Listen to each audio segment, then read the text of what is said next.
Hey everyone, it's Friday. Welcome back to the Moment Live. As always, I do believe I'm still Meredith Lynch, and she's still my co-host, Rebecca Senanez. We're happy to be with you guys today. We have such a good guest today. It's so funny because when we first started the show, the OGs will remember. We were just on TikTok. It was sometimes a shit show because sometimes my sister, shout out Nora, would call during it and I like everything would go dark. I forgot about that. Remember when Nora would call? Yeah. By the way, my sisters, I picked up the phone. I called my sisters yesterday and it was like 8 a.m. and they were like, wait, what are you doing? We're trying to watch your live. And I was like, wait, I'm live somewhere? And then they were like, oh my God, it's not Friday. I was like, no, it's not. And like, you guys just scared me that like I had accidentally been live somewhere. But we are so much more. We love their appointment listening, which is like, that is what we are here for, the appointment listeners, even if they're just our sisters. Right. So we are so excited though, because we have a guest who was one of our first guests. And she's a fan favorite, a favorite of mine. You know, Eliza Orlins. She was a career public defender for 15 years in Manhattan. She also appeared on 2 seasons of Survivor. She has some of the most, I think, important commentary right now on all the ins and outs of the legal happenings, but also like, we'll get to it. Such a great time to have her on when it comes to all things CBS, Survivor. And also, like, in a way, Eliza, I was thinking about this, like, it also feels kind of in line with all that's coming out around the America's Next Top Model documentary, right? Like, I feel like some of what you're experiencing is sort of like this opportunity for people to be like, yeah, actually, the way that these places operate, not great. So anyway, really excited you're here. Thank you for joining us. Well, thanks for having me. It's always so great to chat with you both. And thank you for the lovely intro. You know, I wish I could just bring you around with me everywhere to introduce me like that, you know. I'm willing to do that. So much. I feel like it comes from such a genuine place, you know, like it's the truth. Would be happy to intro you to everybody and be like, Eliza is a special one. Yeah. Well, she needs no introduction, but Hillary Clinton was doing closed door testimony yesterday about what her relationship was to Jeffrey Epstein. And we have a fantastic guest coming in today. Everybody knows Tara Palmeri, who's done, I mean, really and truly, no one's dedicated, I think, more sort of time and energy to giving a voice to the Epstein survivors than Tara, among so many other things she's done in this. So we're going to be talking to her about that, but we'll talk about it a little here. We're going to talk about the Warner Brothers, Paramount, and media situation, which has evolved quite rapidly in the last 24 hours. And also, Eliza, you know, she came on and I mean, I want to say you dropped a bomb, but like at the same time, it's kind of like it was all sort of happening, right? Like it's, you know, someone could have connected the dots and seen a lot of these things coming. We might get to talk about Mamdani at the White House. We'll see. We might not have time. And then Tara will come on. So excited. I want to, you know, first of all, give just a minute to talk about the Clinton testimony. Did you guys see sort of Hillary's comments, or I shouldn't call her Hillary. This is like a misogyny thing. But did you see former Secretary of State Hillary Clinton's comments after she came out of giving her testimony? I'm going to let Eliza go first. Yeah. Like, let's let Eliza. I did. Yeah. I mean, it's so offensive to me that this was a closed door thing. You know, that for 6 hours, she testified in a way that we weren't able to just be watching the entire thing. You know, they claim they want transparency, and yet the Republicans just refused to allow her to testify publicly.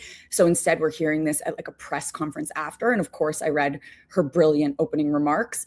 So I think we can assume what was actually said inside, you know, that she continued to repeatedly answer the same questions over and over. But yeah, it's, you know, it's disappointing that we weren't able to just watch the live stream of her testimony. Can I ask you guys this? Like, for me, it's not so much about the Clintons and Epstein. It's like this Republican obsession with the Clintons that they just cannot let go, because like Hillary Clinton's connection is not to Jeffrey Epstein. It's as an acquaintance of Ghislaine Maxwell. So like, Rebecca, why do you think why are the Republicans like so horned up for the Clintons? You know, I was actually thinking about this as I was brushing my teeth this morning. You and I had an end of year episode where we gave a bunch of like joke awards, the mommies. And I forget exactly what award, but I think we were like most likely to be held accountable for the Epstein files, Hillary Clinton, you know, of course. And I actually think that the Republicans have made like an optics political error here by sandwiching them together.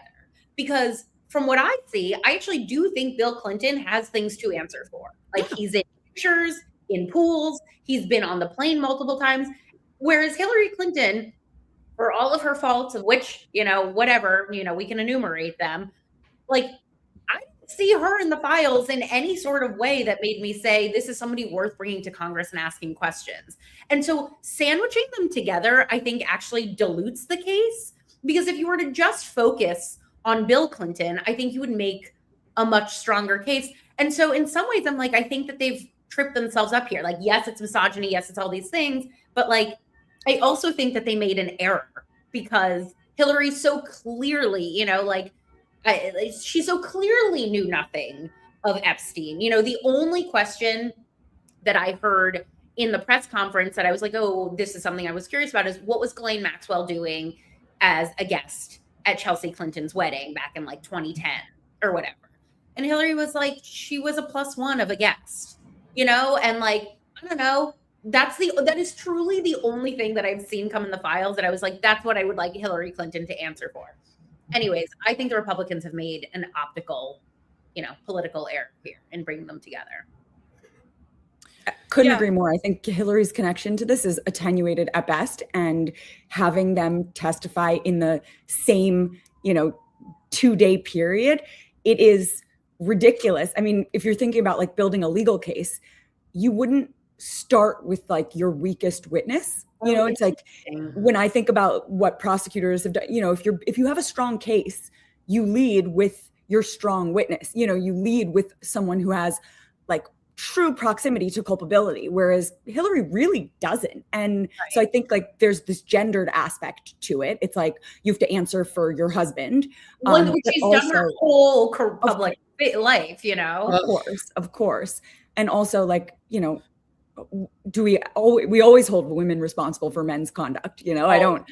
It's just such a typical thing. It's like a structural problem. But I think like you're right. Like this was a huge miscalculation because like there's nothing for her to answer for. It's very like they can't even spin yarn about it. You know what I mean? Like I think that's why they ultimately decided to do this closed door, is I think that they kind of like got out ahead of their skis a little bit. You know, I have a question for both of you. Is what did you think about the Lauren Boebert leaking a photo from the testimony and then Benny Johnson puts it on social media? They have to pause the whole thing. Like, why do you think Lauren Boebert did that? And what is it? Yeah, go ahead. I don't think she has a fully formed frontal lobe. I think that's why she did it. Like, I'm not even kidding. Like, because I don't know, maybe 3 weeks ago, I saw her coming out of the, you know, there was the closed door session where people got to see the unredacted files and everyone was leaving. Democrats and Republicans being like, what I saw was absolutely horrible. Ghislaine Maxwell should be like in prison for the rest of her life. That was like, right? That was what we were hearing. So to me, if you care so much about the, you know, sensitivity of this, even though I know like it should be public, it shouldn't have been whatever. Why aren't you respecting the rules, right? Like these are the rules. Let's go by them. Why are you breaking them? And it's just because she wants like a viral, weird moment. And that's to me the only reason that she did it. She doesn't actually care about the survivors or about like the rules that were agreed upon. And that's what I think. But I'd love to hear what Eliza thinks. Well, so I have to disagree with you a little bit because you say, you know, she doesn't have a fully formed frontal lobe, you know, like that this was stupid. But I actually think that it was deliberate and intentional and, you know, basically strategic on her part. I mean, obviously I disagree with it, but I think that what she was doing was basically trying to create this visual narrative, this association between Clinton and Epstein, regardless of evidence. Obviously, we know that like there is no real evidence when it comes to Hillary, but it's like this is the strategic value for Republicans, is regardless of evidence, just trying to like create this association, generate these leakable moments, which Boebert delivered for them, that the right-wing media picks it up. Benny Johnson is tweeting it out. It occupies the news cycle. It muddles, the actual story, which is how screwed up and damaging, what Epstein and Maxwell and these folks really did, what the people in power actually did to these victims and survivors. It kind of muddies the message. And so I think it was intentional, and I wouldn't call it smart, because I think it's, obviously there's no actual connection there, but I do think that it was deliberate and, strategic on her part. Mm-hmm. I also wonder, I'm just like thinking about this now, is I worry that this is all going to end in more fatigue. Like if this, like who is ever going to be held accountable for any of this? It's such a clown show. They're bringing in Hillary Clinton. There's leaks from it. Hillary Clinton actually pointed out there were no Republicans at Les Wexner's hearing last week. I just get the sense this is going to drag out, and it's confusing to people. Why was it closed door? What are they hiding? And I think that it's going to result in more American fatigue, which maybe that's the point, What I've been really heartened by is how little fatigue there seems to be when it comes to Epstein. You worry that when a story like this breaks, that after a day, a week, a month, people are like, okay, I'm exhausted, move on to the next thing. But as someone who has been reading these files continuously, covering this case continuously, and what's going on with it, I have actually been really impressed by the sustained interest in this.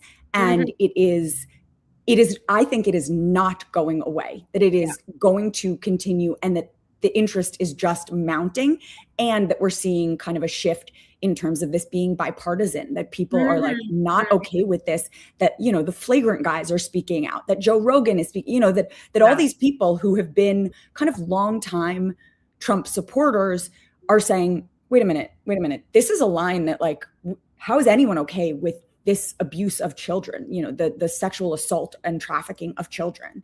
So that's what I'm hoping, that it continues in that direction.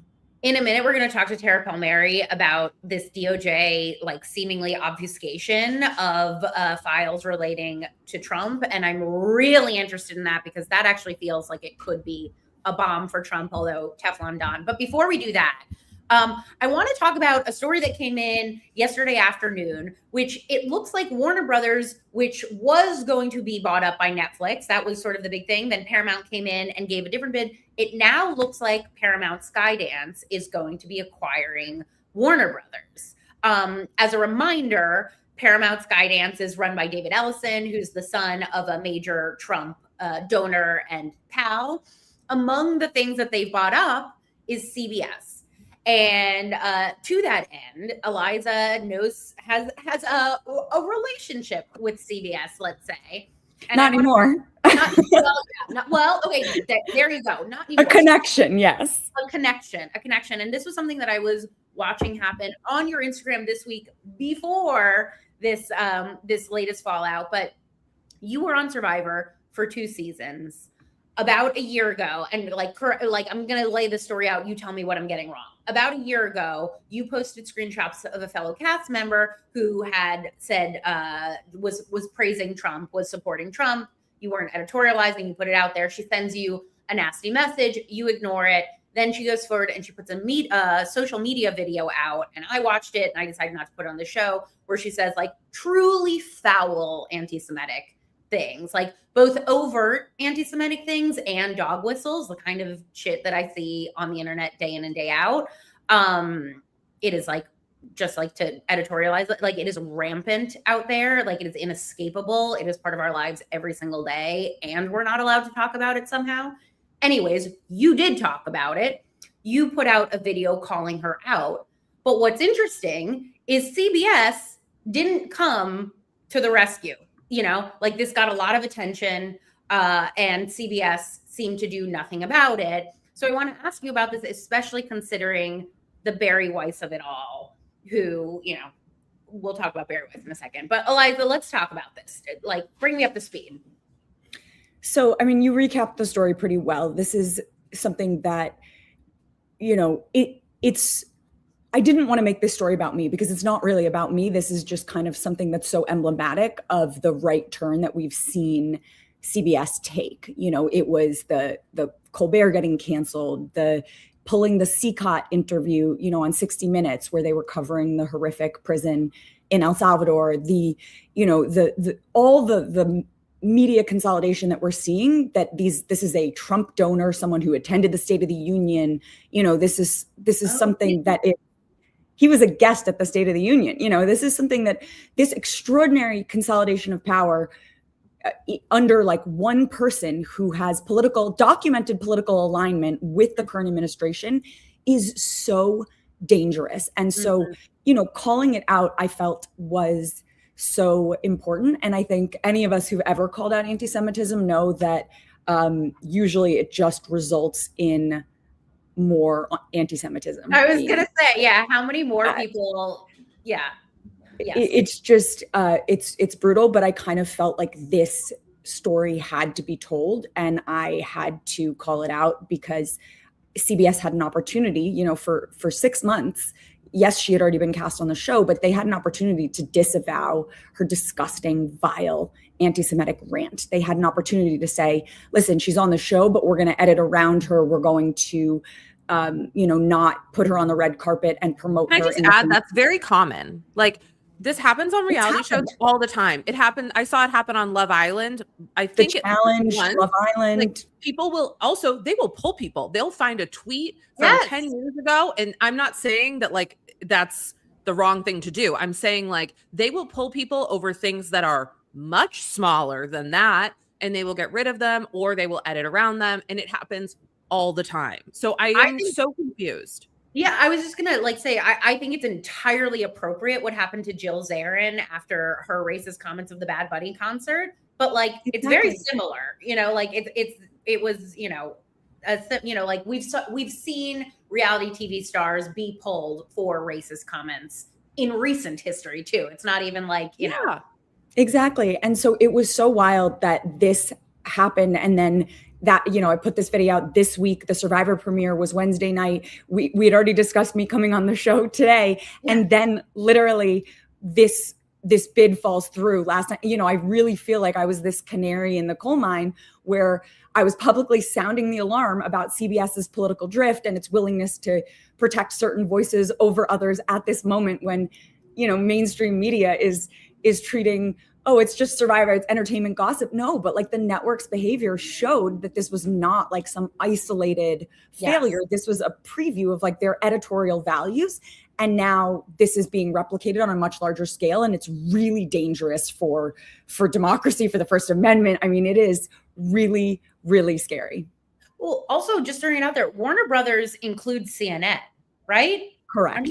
Right? And so now it's like they're going to have CBS, they're going to have CNN. I wonder who they'd put, in there in charge of CNN. It's just like a monopoly on what used to be, corporate media, but with a certain amount of freedom that now it feels like has a distinct right wing and aggressively right wing, vantage.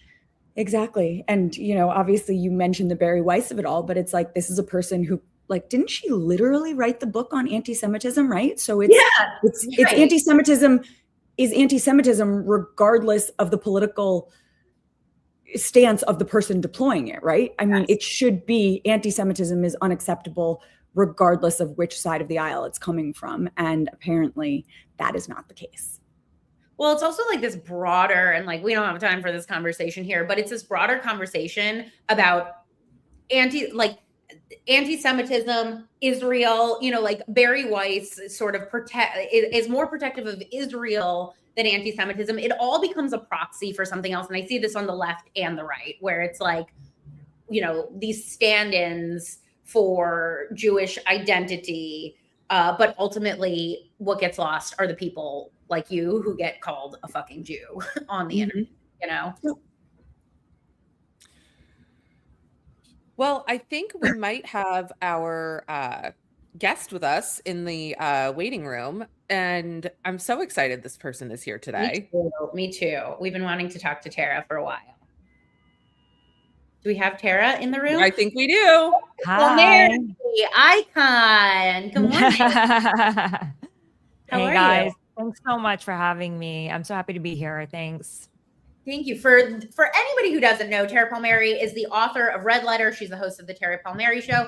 Tara has been, like, other than Julie K. Brown down in Miami, probably the person who I've most trusted and followed the Epstein case for years. Like, you're a dog with a bone. And I think for the people, I've always felt like you were one of the few people who were doing it from the corner of the survivors. And so that makes you a special reporter.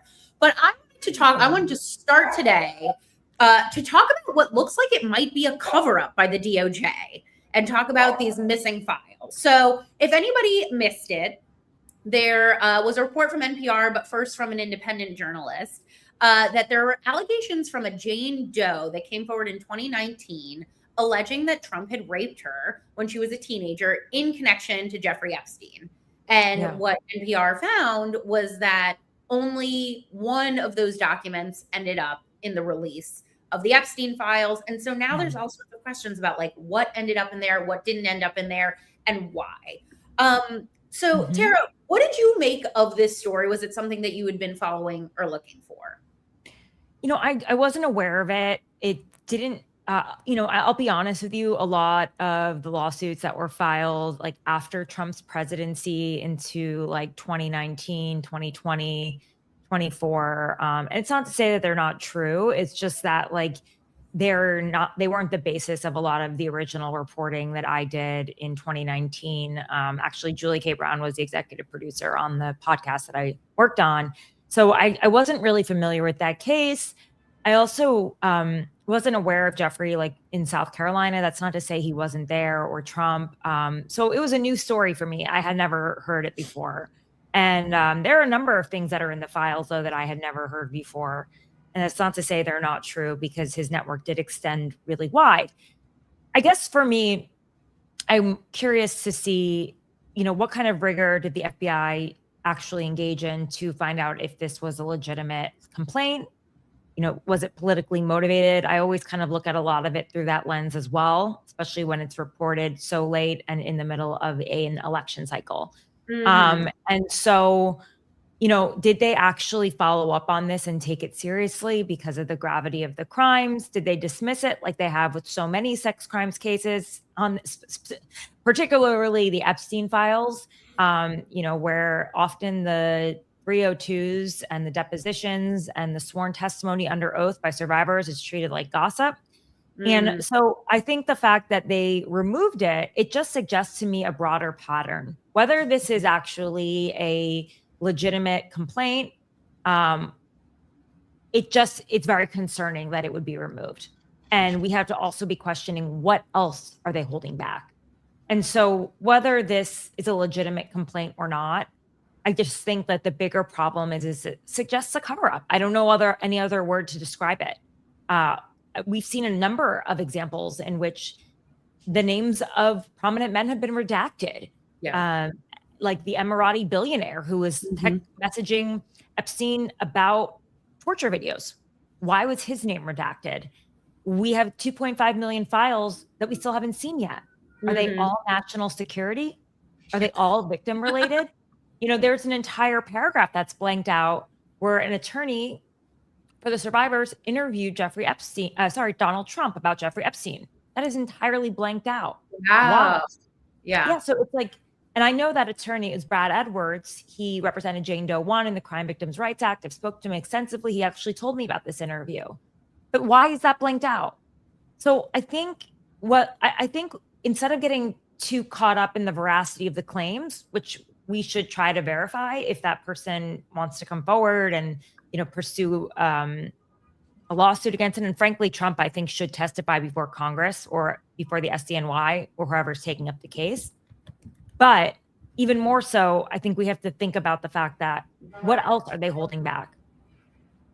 Yeah, I feel like that's like a president thing. Go ahead. Sorry, go ahead, Meredith. No, this is like a very in the weeds question. But I feel like Tara's the perfect person to ask this. Are you hearing that documents that were in the files like 2 weeks ago are going missing or are no longer searchable or there? That's okay. My dog just reacted. We have several dogs that bark in the background, so we never know whose it is. So you're saying the fact that they removed files 2 weeks ago? Like over the last couple of weeks. Are people hearing that? I haven't heard that specifically, but I am concerned with the fact that they're tracking members of Congress and what they're looking at. Mm-hmm. I think because there are so many files, 3 million, that they're probably able to move in and out of the files pretty easily and remove things, as they want to, and probably without so many online sleuths, which I'm part of the independent journalism I'm happy to see, is that so many people are engaged in this story, it wouldn't be caught, right? Even Thomas Massey said, you redacted something and then unredacted it after I mentioned it to you, to the FBI. And so it just suggests that it's both sloppy and it is perhaps deliberate. I would think so. I mean, there are people that were so close to Jeffrey Epstein, like Leon Black, who was accused by multiple women of sexual assault, and there's been no follow-up. And so I just think that it's really hard to trust the Justice Department on this one. And then they're going to do their own investigation into what happened with those files, and we're supposed to trust that. Yeah, well, they put a banner of face on the DOJ. Yeah, exactly. Yeah. Exactly. Leon Black is a special interest of mine because he's a big private equity guy. He's an Apollo guy, et cetera. He moved to the UK, I think, when this all came out. And so one of the questions that I had when these Epstein files came out is like, what would come out about Leon Black? But all there really is about Leon Black is just like, I'm having lunch with him. I'm doing this with him. There's nothing there about Leon Black of substance. And I think that's impossible that there isn't anything more in emails about him. And they just haven't been released. Well, there's a memo. There's a memo that the FBI put together with allegations about Leon Black. When the FBI was serious about pursuing, perpetrators, co-conspirators, there's a memo that names Leon Black and the allegations against him. So I just mean like conversations, like Epstein and Black, like there's no real communication in the files between the two of them that I've found. Oh, yeah, that's a good point. You mean in the emails? Yeah, in the emails. Everything is, I'm meeting with him, I'm seeing him, I'm whatever. Yes, there's allegations. Yes, the FBI has looked into it, but there's no like, you would not think that there was a huge, like, other than the fact that they were physically together all the time. They were together quite a bit. Some of these people, I want to hear what Eliza, but some of these people, like Trump doesn't email. And he doesn't email on purpose. And like, I just like, I've had jobs like this with like very savvy people who are in the media eye and like part of lawsuits. And like, we did not email because nobody wanted, because of exactly this is like, I think there are savvy people who are like, we can do this on the phone or in person, but nowhere where somebody, like, I guess maybe, I don't think that Trump is that savvy about like nothing in writing. I don't think he's actually. Oh, really? No, he calls the iPad the flat one. Like he's just used to having. He just doesn't email. Yeah. No, he doesn't email. He actually texts. I've texted with him before. Actually, he's getting into that now. Yeah, he does. He's just an old guy, and he's always had secretaries and assistants that do everything for him. Interesting. So I think what's interesting is that like, but I do agree that we don't know much about their relationship in the 90s because there wasn't email then. I mean, he's lucky. Written communication. All we have is that birthday card, really. Yeah. We don't have much else. I think what really ties Black in though is like, what we're not talking about nearly enough is the fact that like, yes, these are the files from the Justice Department and but Senator Wyden is the chair of the Finance Committee, the Senate Finance Committee, and he's been talking about these financial documents that we should also, everyone's like release the Epstein files, like we should be talking about release the Epstein files on the financial side because Senator Wyden and his team have been able to review these documents, but otherwise we have not seen them in the public. And, this number is what, 170 million that was provided to Black from Epstein. And like this stuff, like he this money funded the trafficking. Like, this is exactly what is, this is what's behind all of it. And so I think like we should be demanding that those files be released so that we can review them, because that's really like where Black is going to get tied up in all this, regardless of if there are email communications between them. Yeah, there's a lot. The money exchange is really the thing that brought it to the forefront. The fact that he was paid $153 million for accounting services.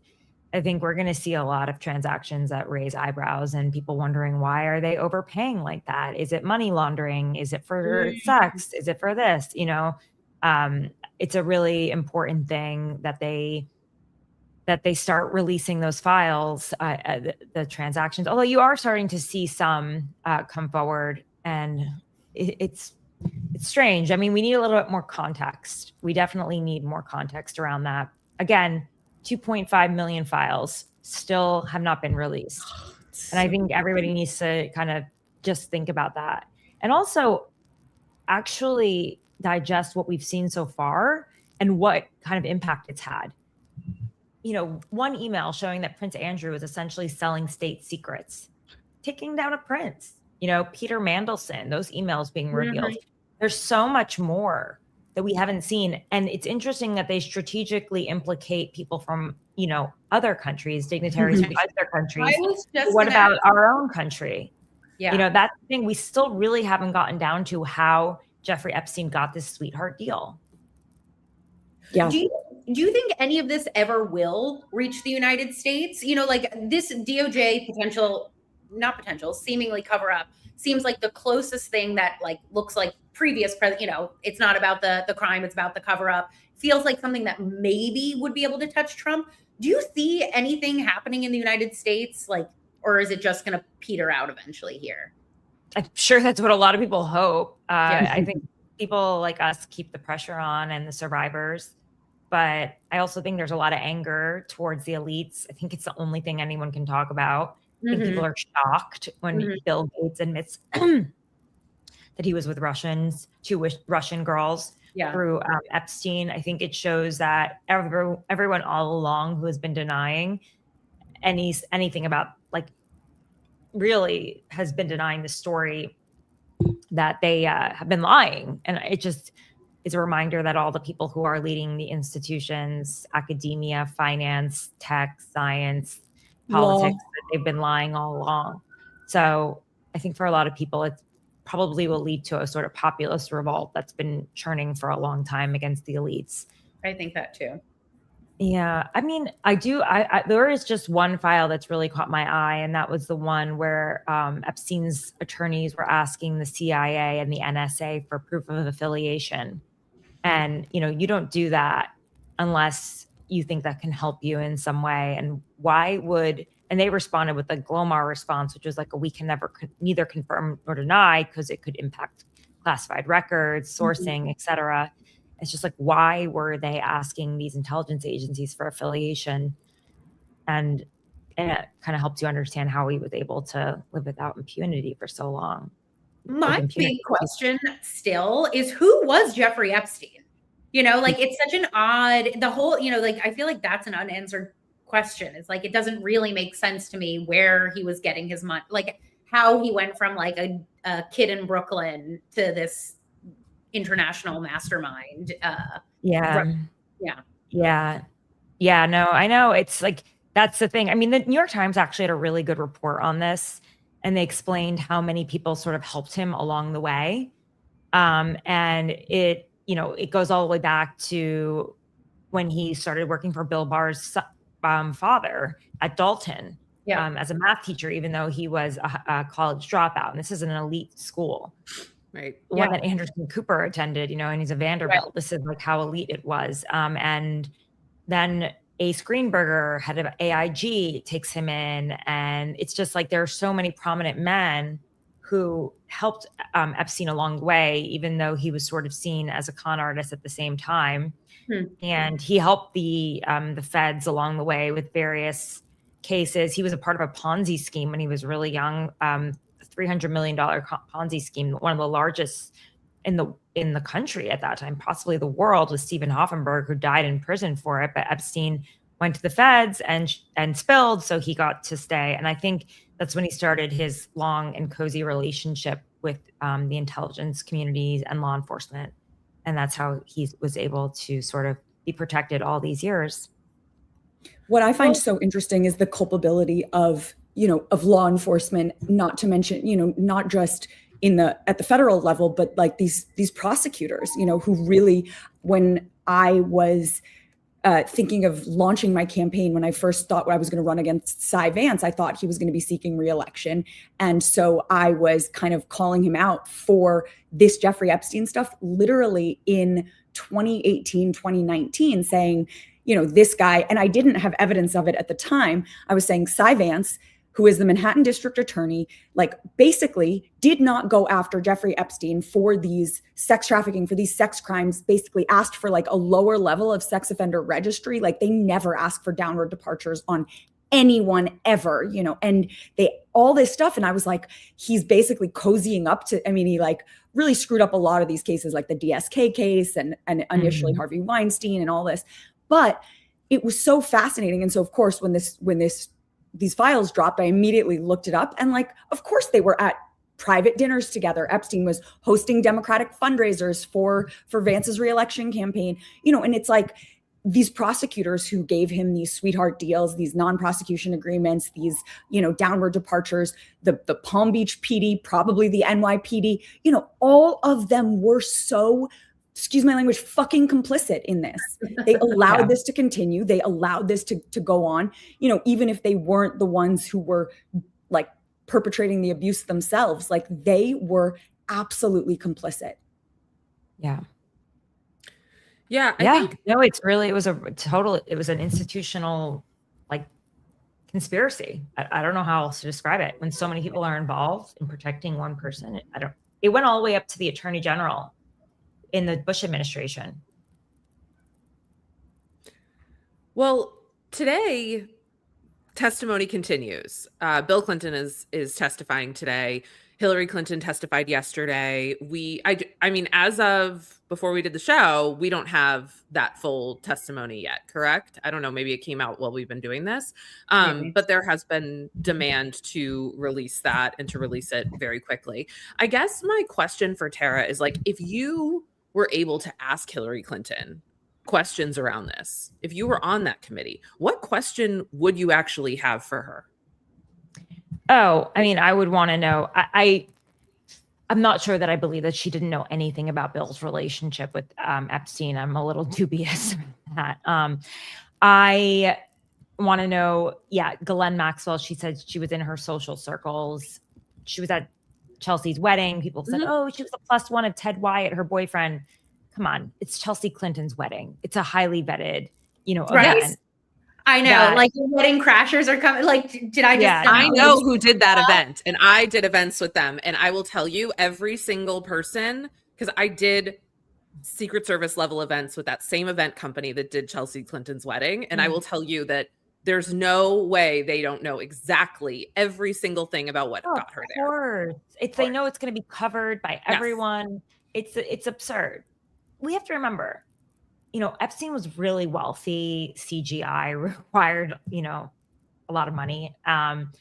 Then Ghislaine had this extensive Rolodex. She was also invited to the Clinton Global Initiative, CGI, their annual event, as a VIP guest. Right. And this was after the allegations were made against her, and she was in a civil suit with Virginia Giuffre, which she had to settle. So, I think that to go there and be indignant about it is really inappropriate. Mm-hmm. Now, I think she makes some really strong points about the fact that there was not a single Republican that went to go see Les Wexner, who is the key to all of this. The man who was behind Epstein's wealth, who stayed by him, the founder of Victoria's Secret, limited brand.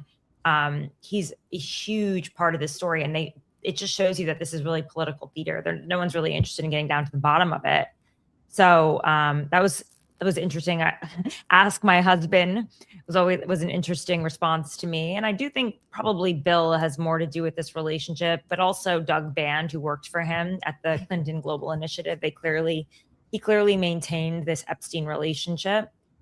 They went on trips together. I mean, it was not just one, like it's just multiple. It's really something else. Apparently Bill Clinton is delivering his opening statement right now, but I don't think they can just be indignant. I think it's great that they came out there and they testified. And I know Comer said, well, Trump is asked about this all the time. It's different to lie to the press or, say I'm exonerated. Same three things he always said. He's barely asked, frankly. Yeah. He's also then sitting president, right. Exactly. Then to,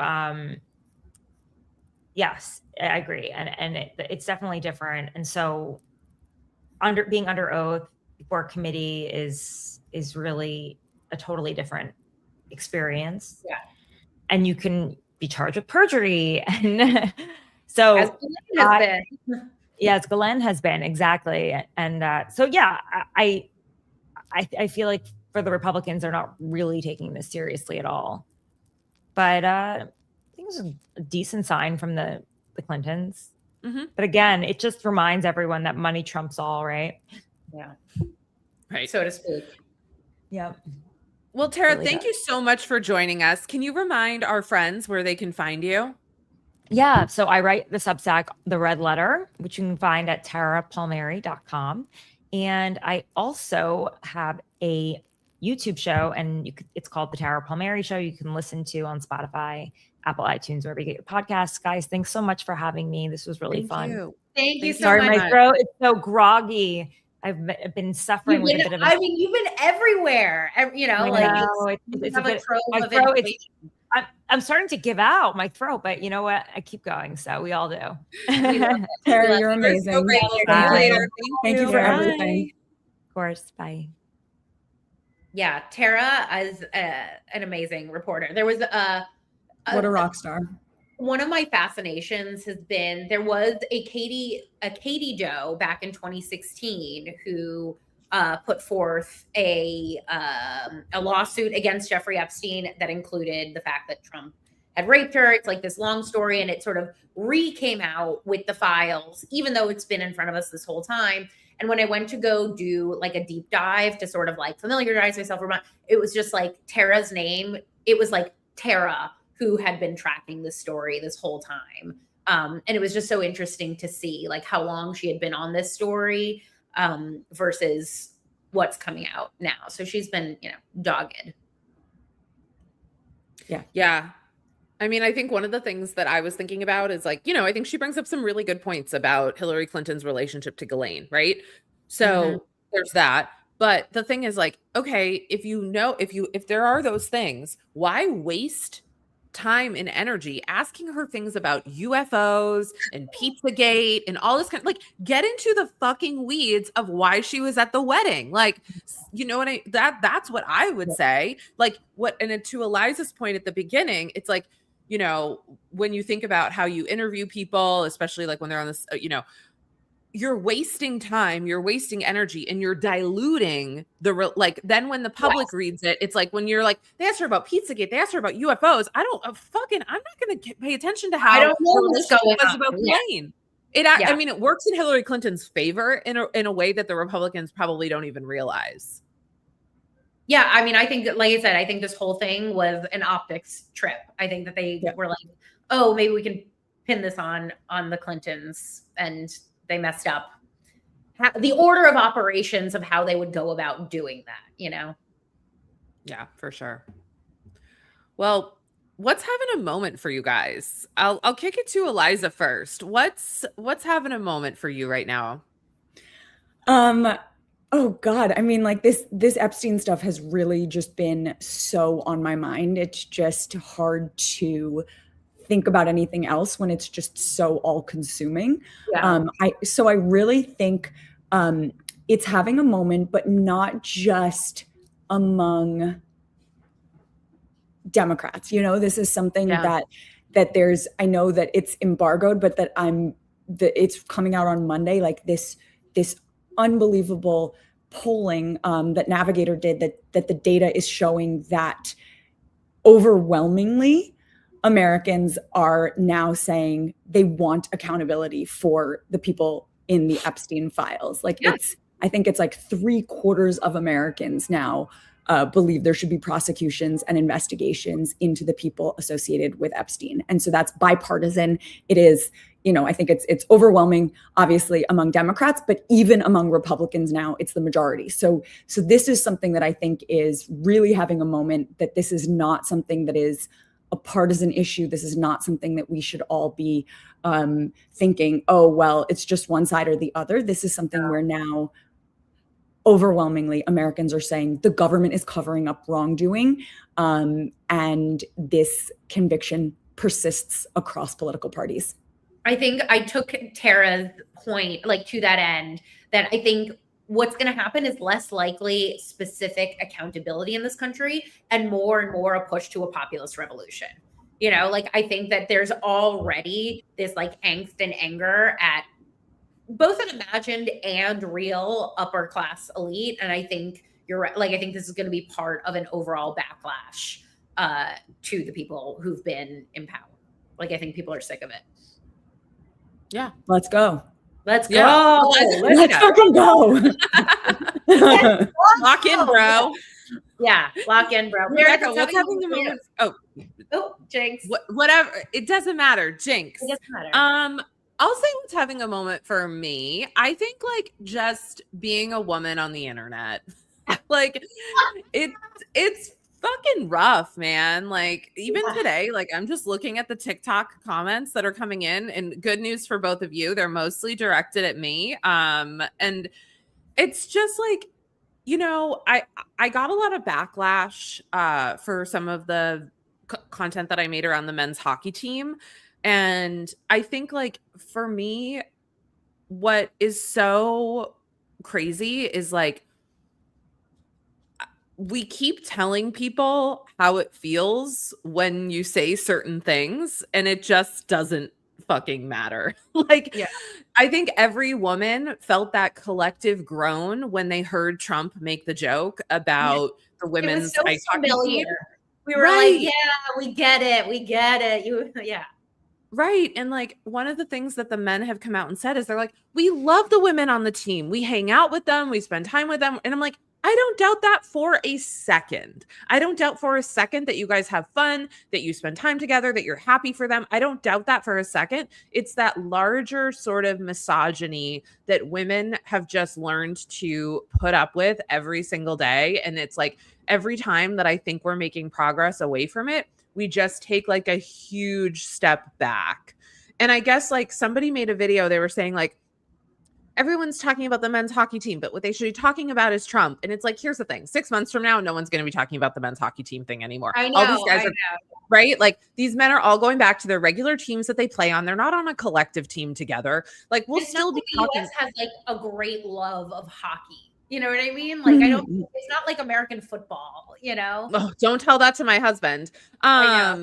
But he told me he could not. My husband played hockey in high school, and he told me the other night that give him an hour on the rink and he could land a double axel.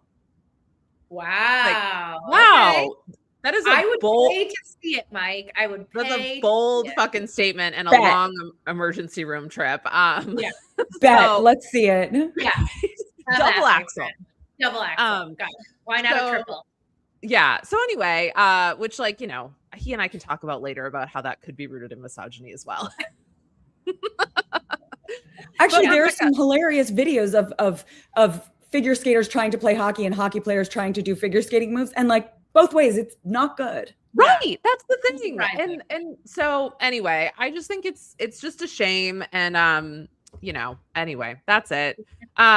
Rebecca, what's having a moment for you?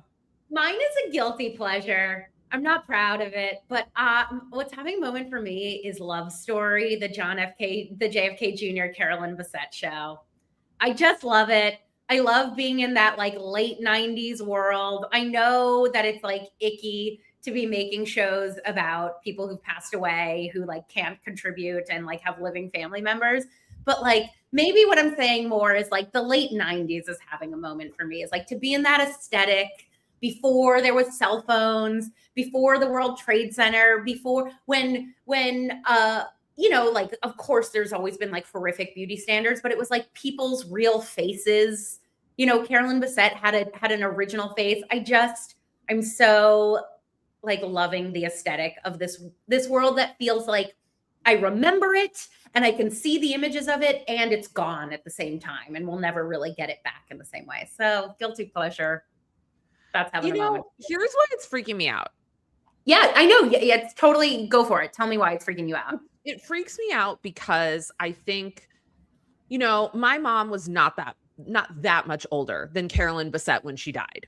Mm-hmm. And what happens with women when they die at an age where like they're still considered young looking is we kind of like memorialize them in a way that I think it's true of Princess Diana. I think it's true of Carolyn Bessette. And I think it becomes really complicated because we cling to these little things that we know about them because they never had a chance to like fully live out a life. Yeah. And I think it can get kind of not, I don't want to say dangerous, but like I'm seeing everyone be like, this was exactly her style. She'd never wear this. She'd never wear that now. And I think that's a really hard thing to do. We only have so many photos of Carolyn Bessette. That's the other thing. Like she lived at a time where like not every moment was documented. So we have these like very few photos of her that we can like hang on to.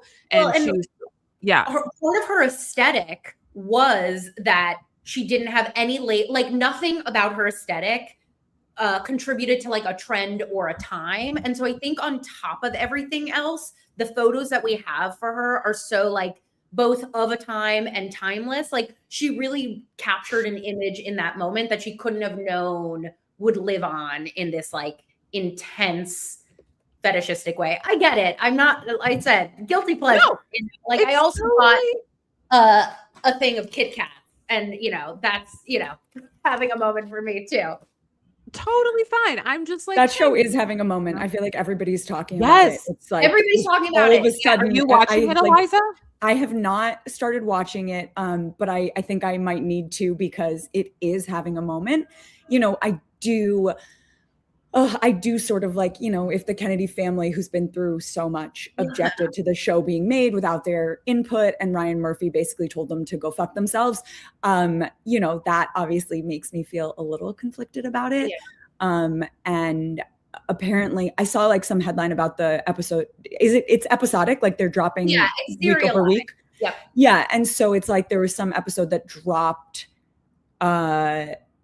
yesterday or something about the fight, the Battery Park fight, right? And so, you know, I think it's definitely interesting, but I do think that part of me feels conflicted because obviously I've been like living a similar dynamic with CBS, which is like institutions deciding like whose story gets told and like in what way, and there's no actual recourse for the people who like are actually part of it. So I do feel slightly conflicted about it. It is like, just to like pile on that, because this is an interesting, I watched that episode last night, and it is very odd because it was so clearly fan fiction, because like we all saw, you know, there's all these images of this fight that they had in Washington Square Park that nobody knows what they were Washington Square Park, not Battery. Nobody, Washington Square Park.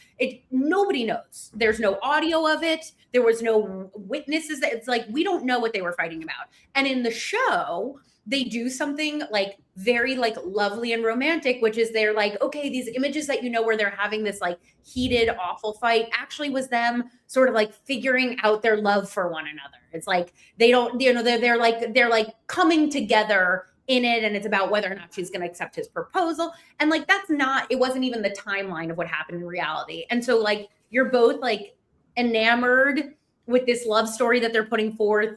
And then you're also like, this is fan fiction that probably didn't exist. And these were probably even more complicated, even less perfect people than we imagine. And it is bizarre, but like, I just, you know, I'm but a mortal. Yeah, exactly. We need distractions in these dark times. Yes, ma'am. Listen, Yes, ma'am. I had an obsession with the Andrew Cunanan Ryan Murphy show. Like Yeah.